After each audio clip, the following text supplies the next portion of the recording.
Good evening, everyone. Thank you very much. That introduction made me sound old. I have a loud voice.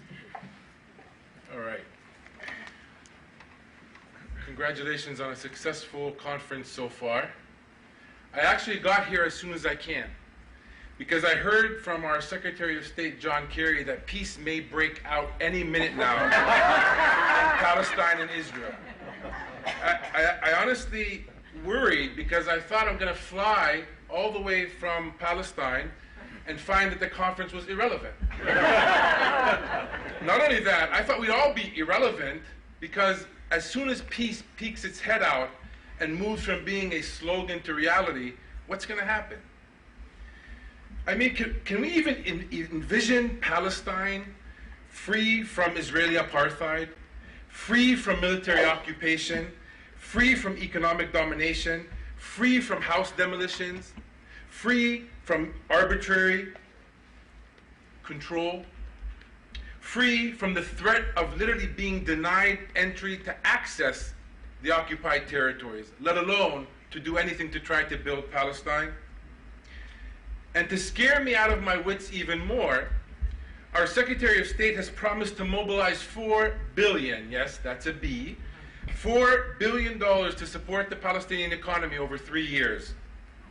Imagine if he could do that for the United States. To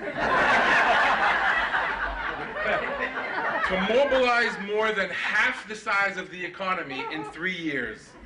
We'd all be in a much better shape, and I think the doors of the government would be open today. Now you all think I'm joking, but think for a minute how many jobs and how many careers would be disrupted if peace broke out. Diplomats would be at a total loss.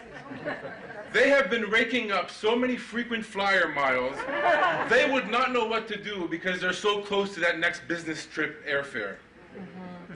Donor agency staff, oh, they'd raise hell on earth.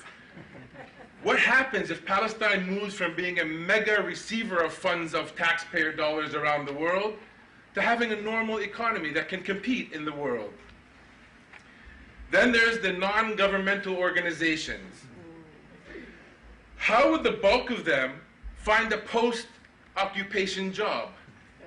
They have been born in requests for proposals, log frames, midterm reports, final reports, audit reports, monitoring reports, evaluation reports. They don't know any other world. By the way, their staffs are in debt. They have mortgages to pay on their homes, their car loans to service. They have payments to pay off their newest and latest smartphone, that new refrigerator that has water on the outside of the refrigerator. That new TV, which is high definition, even though we don't have high definition in Palestine. Many are still paying off the loans they took out to get married. Indeed, this bunch would have a difficult time fathoming life without donors. Then there's the Israeli private sector. Oh, peace would be coming right out of their pockets.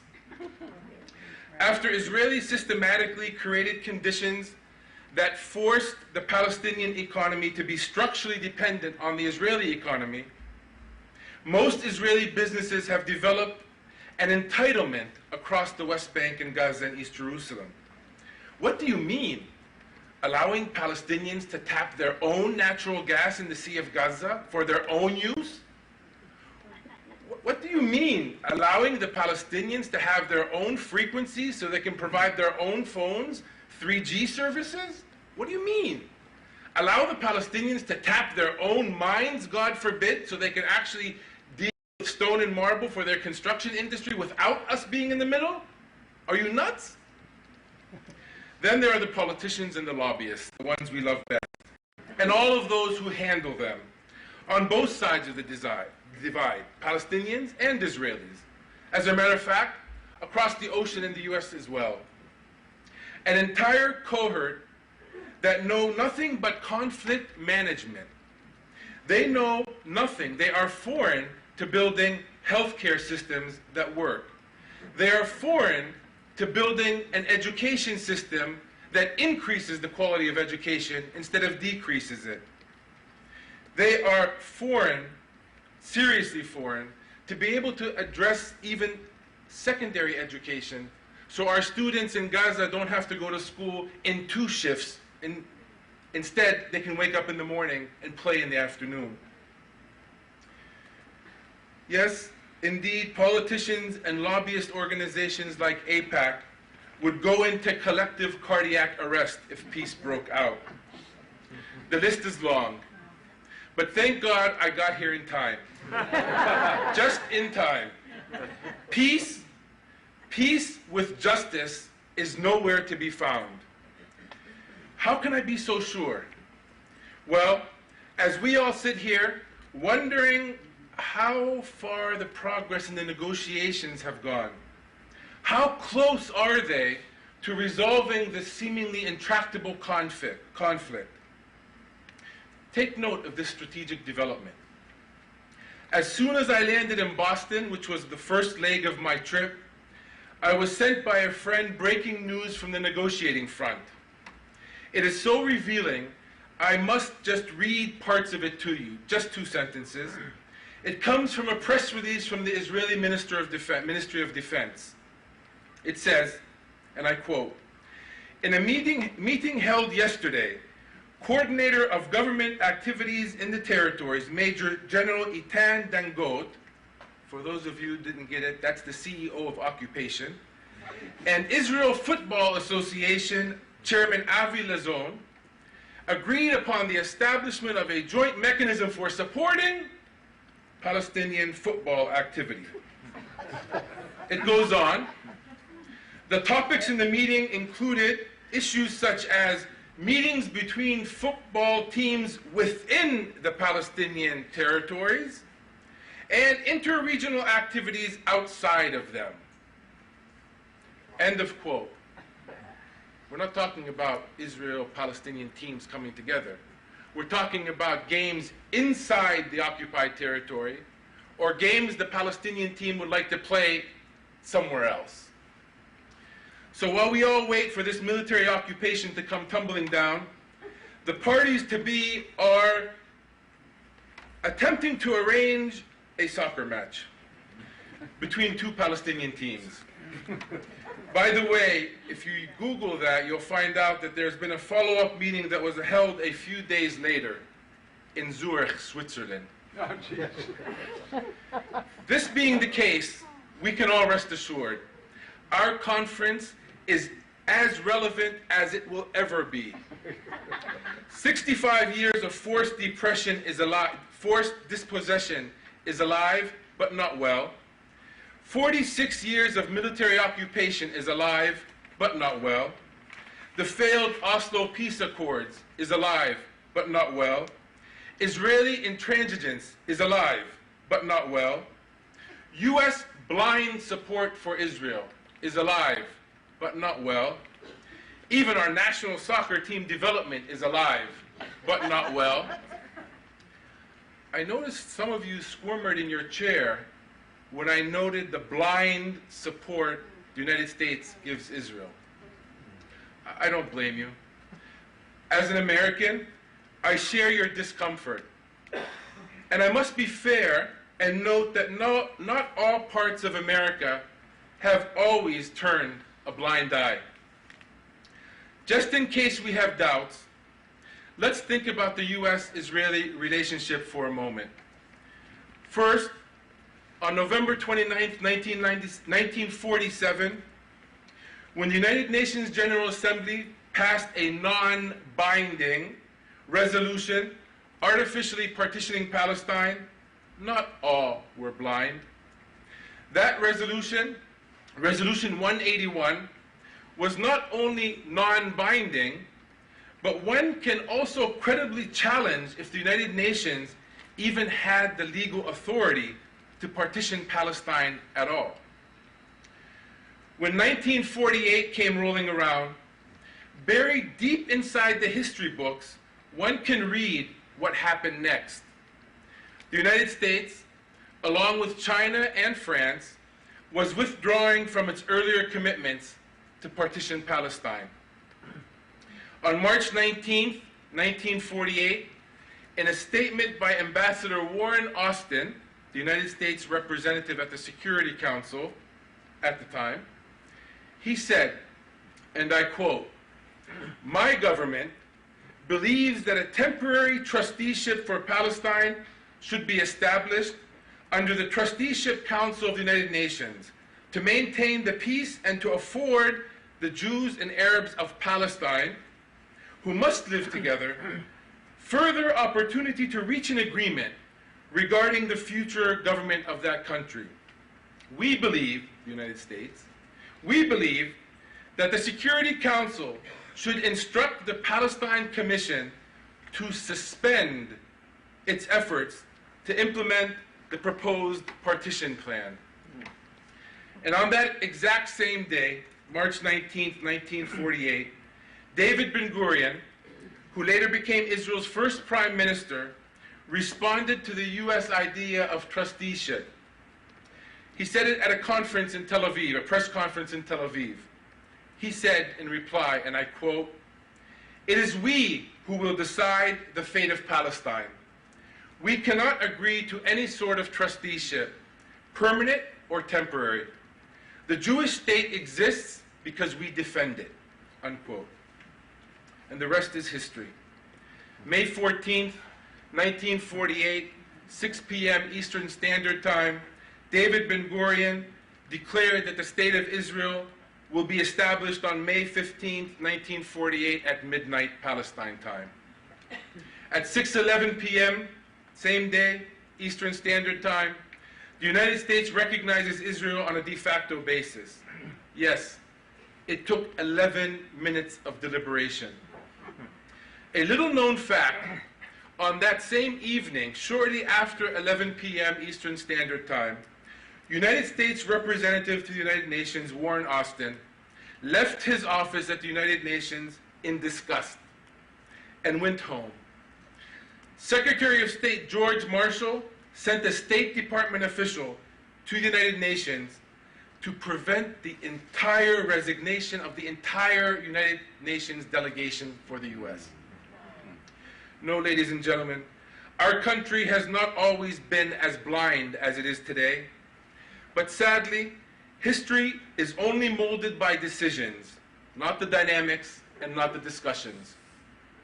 Ever since that dark day in 1948, the United States has been on the wrong side of this history. From day one, the United States has and continues to arm Israel to the teeth. Israel has embraced the U.S. armaments industry so tightly that post 9/11, it has converted itself into a net arms exporter, selling death and destruction across the globe. I encourage you to watch the new documentary by Israeli filmmaker Yatom Fieldman titled The Lab. From day one, the United States has given Israel unthinkable preferential treatment in the over $4 billion, yes, that's a B, that we give to Israel annually. The total cost to U.S. taxpayers since 1949 of U.S.'s financial generosity has been estimated at over $135 billion. These funds, both directly and indirectly, underwrite the status quo of military occupation, institutional discrimination, and illegal settlement building. These funds are surely not being used to reduce crime in Chicago, to build schools in the inner cities across America, or getting homeless into decent shelters. From day one, the United States wielded its political weight and diplomatic weight to cover for Israel, in effect, blocking the entire international community's will to hold Israel accountable for its long list of war crimes. In this spirit of blind support for Israel, the United States then made its move on the Palestinian leadership. Not now with Secretary Kerry, not previously with Oslo and Bush Sr. and Clinton, but early on in the mid-1970s, the U.S. led the effort to convince the international community that only one resolution to this conflict can be even envisioned: two states. Back to that ill-fated partition plan. Ever since 1970, all the way through today, the United States keeps turning a blind eye, again and again, at Israel's actions on the ground that make that two-state resolution all the more impractical. The list goes on. But you know the history as well as I, and I did not travel over the ocean to talk history. I came to talk about the present and future. And since I've been asked to confront the myths regarding peace, justice, and economic investment in Palestine, please allow me to frame my words as such. Myth number one is thinking that we can ignore the majority of Palestinians that happen to not live under military occupation and think we're making progress. The Palestinian people will never disappear or accept their predicament as external refugees, second-class citizens, internally displaced persons, or being warehoused under military rule, or being involuntarily forced into a diaspora. Not in Jerusalem, not in the Galilee, not in the Sabra and Shatila refugee camp, and not in Chicago.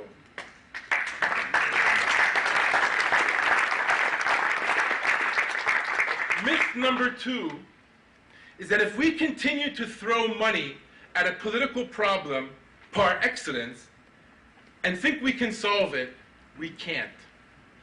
First, it was a couple $100,000s of dollars. And then it became a few $1 million, then a few tens of millions of dollars.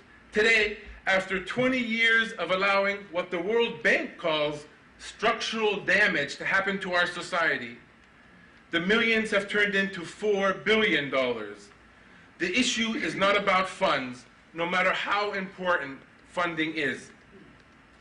Hold Israel accountable to international law and norms, and we don't need your tax dollars. End the Israeli siege on Gaza, and Gazans can make their own living. Free from the conditions of a colossal humanitarian disaster. Open the borders of Palestine, and the tourism sector alone can extract us from the state of poverty that walls and checkpoints have brought upon us.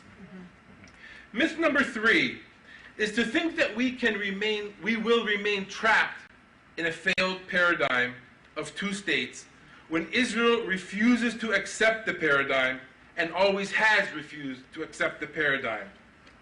Palestinians may be abundantly generous in accepting two states and unreasonably patient in waiting for the world to act, but we are not stupid. Our land has already been stripped from underneath us, and we will not stand by idly and watch our lives continue to be withered away on the slow burner of ethnic cleansing. Myth number four is to think that Palestinians are defined solely by their struggle. Not at all. We are a live and colorful people, in spite of the century-old struggle for freedom and independence. Come visit us in Jerusalem, Nazareth, Gaza, Sabra and Shatila. Heck, just look around the room and look at the beautiful Chicago Palestinians right here at home. Yes, a people who survived forced fragmentation but remain as one, Christians and Muslims, despite the distance. Come visit our culture. Watch the Al-Fanoon dance troupe, the Palestinian circus performances, the Hebron glass blowers, the Christmas tree lighting on Manger Square, the Gaza fishermen, the Nablus soap manufacturers, the Tubas olive pickers, and so much more. Come listen to our music. Visit Al-Kamanjati, which means violin, music school, the Edward Said Conservatory of Music. You will hear the oud, the tabla, the violin, the flute, and so much more. Come read our literature and visit the Mahmoud Darwish Museum, and so much more. Come visit our universities and students at Birzeit University, Al-Najah University, Al-Quds University, Al-Aqsa University, and so many more. Come visit our businesses. Watch olive oil be bottled in Tubas. See how leather tanning happens in Hebron. Watch furniture being built in Gaza. Watch dates being picked in Jericho, and so much more.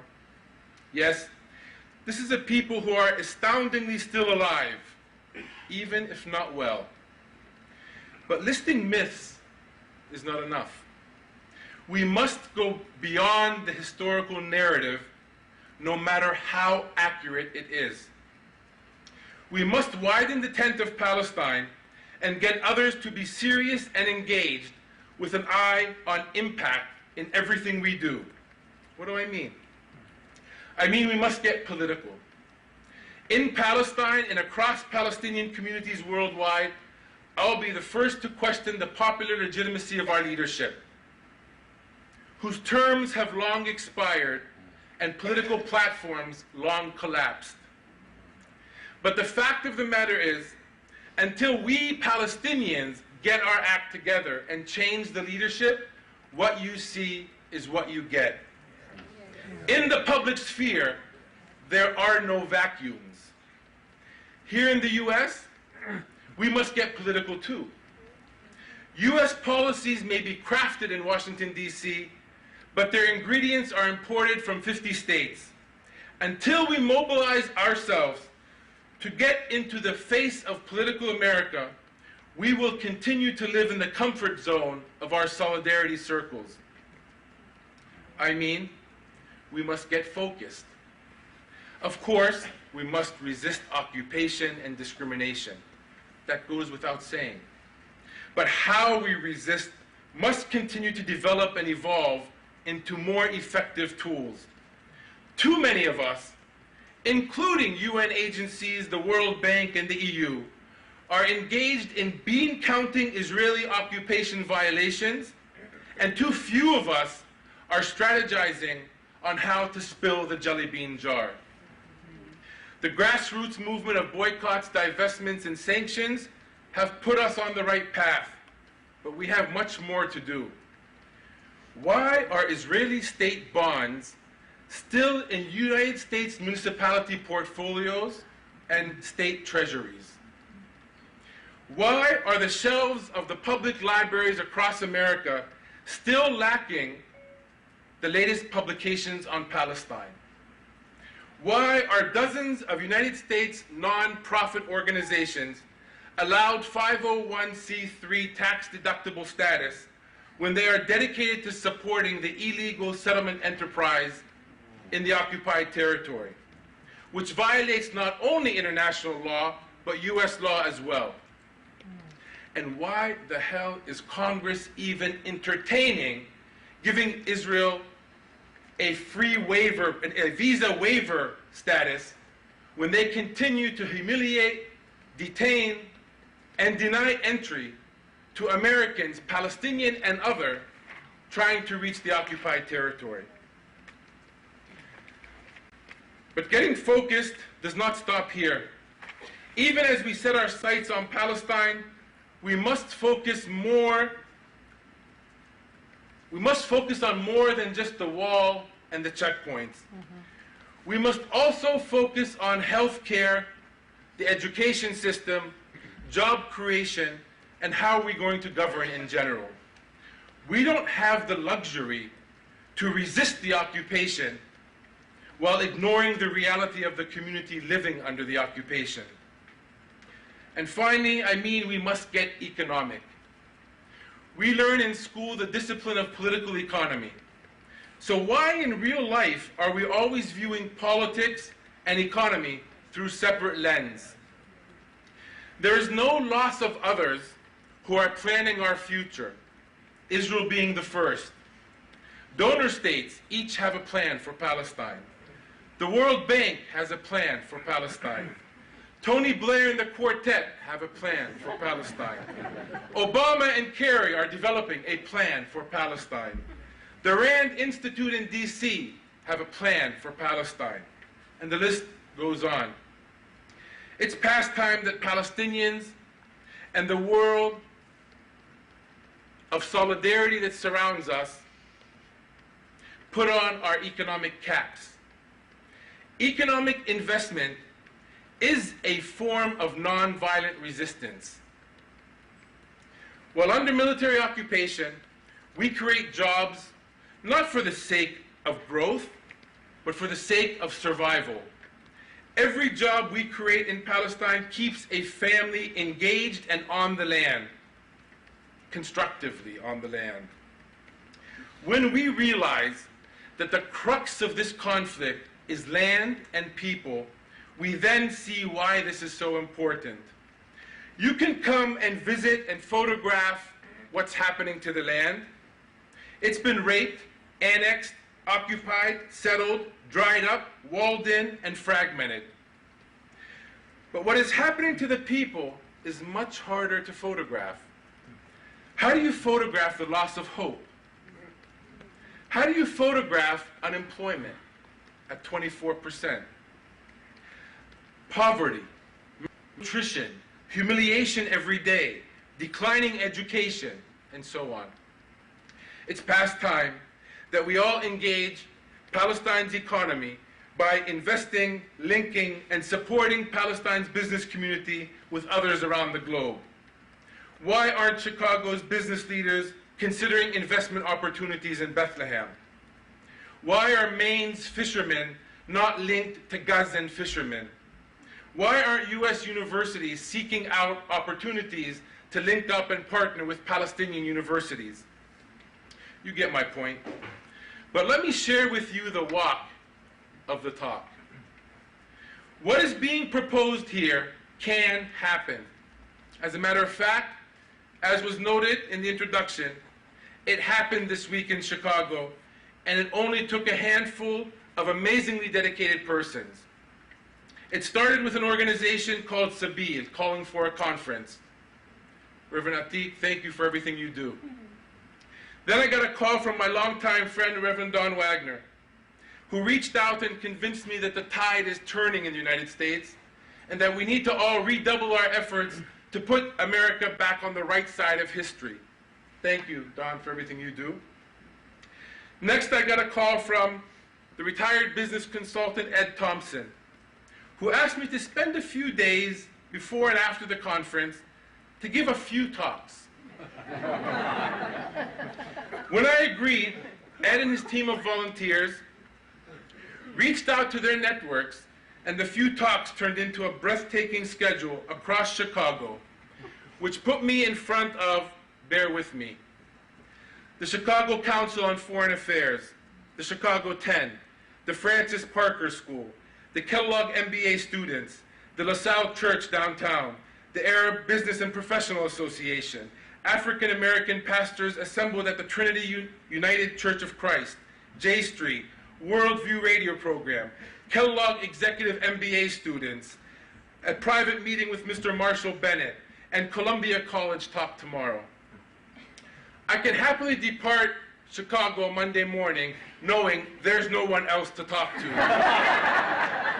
Oh, Mayor Long. Finally, funding is always needed. And after I accepted the invitation, I reached out to the Palestine Telecommunications Company, the firm that I helped create and the largest private sector company in Palestine, and asked them to support me in terms of supporting the conference so Sabeel can spend its funds where they need to be spent in the United States. I thank Paltel. I thank Ed. Yes, indeed, we know how to get political. We know how to get focused. We know how to get economic. We proved that this week it can happen right here in the Windy City. Now comes the real work. The real work of following it up and seeking measurable impact. In conclusion, I'd like to return back to the two states. In the lead up to the launch of the current round of negotiations, Secretary Kerry, I believe in July, launched the effort by saying that the two-state solution is 1 to 2 years before it's beyond us. From this Sabeel stage, please allow me to pass Secretary of State Kerry a bit of insight from ground zero in Palestine. I have two daughters, Irene and Nadine. Irene is a sophomore at MIT studying chemical engineering. She defied all odds. Like so many other Palestinians, she challenged herself to be the best she could, despite being part of the new generation that was born and raised under the infamous peace process. Nadine is 13. She's in 8th grade at the Friends Quaker School in Ramallah, and she's promising us no less than a 4.0 grade average. My children's generation, like yours, is much smarter than us. They're connected in a way that our generation can hardly comprehend. When they look back on our struggle, they see only a few broad strokes. And my children tell me, Dad, we know we're Palestinian, and we're never going to accept the occupation. But we studied our history and we look back. And we understand that in 1948, what happened was like 100 9/11s on one day.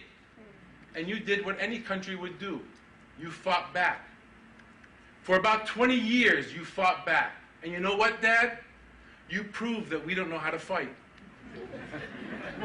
Not only that, we are up against a nuclear power, a regional superpower armed to the teeth by the West. So, Dad, that didn't work. Then what did you do, Dad? You all went to the international law. You went to the plumbing of international law. You learned all the United Nations resolution. Walk in Ramallah today and just tell any casual 13-year-old, what do you know about international law? They will rattle off more United Nations resolutions than you ever want to hear. But Dad, that didn't work. We're still occupied. Then what happened, Dad? The people under occupation said, that's enough, we're fed up. And we had an intifada. We had a civil uprising, which incorporated tax boycotts. It incorporated community organizing, community agricultural areas. They closed down our schools, Dad, and you guys went and opened up your universities and homes and in hotels. That was amazing. But we're still occupied. And then what did you do, Dad? You then accepted the US's proposal to go into bilateral negotiations. Dad, that's the one you were part of. You started the negotiation process, there was 100,000 settlers on the ground. 20 years later, there's 500,000 settlers on the ground. You want to convince me, Dad, that talking is just okay? It's not. We're still occupied. And then what did you do, Dad? Then you guys had a last-ditch effort. You went back to the UN. But this time you didn't go into the plumbing. You went right to the top. You went to the world community in the General Assembly, and you had them decide, is Palestine a state that deserves membership in the UN or not? And the whole world almost said yes. 138 countries. Only 9 said no. The United States, Israel, the Czech Republic, the superpower of Micronesia, and the superpower of Palau, among others. And Dad, that didn't work. We're still occupied. And then they look me in the face and they say, Dad, they say something I cannot say. They say something my dad would have a heart attack to say. They say, Dad, why don't we just look Israel in the face and say, you win. You win. You get it all. You get Israel, you get the West Bank, you get the settlements, you get the frequencies, you get the water, you get the natural gas in Gaza, you get the Jordan Valley, and you know what else you get? Us. Now, we heard you have free health care in Israel. Where do we pick up our card? And we want some of that free education as well. In other words, like the late Dr. Edward Said so eloquently put it, equality or nothing. Equality or nothing. What is so hard to understand in those 3 simple words? Equality or nothing, President Obama. Equality or nothing, Secretary Kerry. Equality or nothing, Prime Minister Netanyahu. Equality or nothing, Mahmoud Abbas. Indeed, equality or nothing, be it in one state, two state, a confederation, a federation, a condominium arrangement, parallel sovereignty, or a mixture of them all. I don't know why they call it political science. They should have called it political art. Regardless of the political arrangement, if anyone in their right mind thinks that Palestinians, all Palestinians, will accept anything less than being free and equal human beings, they need to reread world history. Thank you for your attention. Whoa.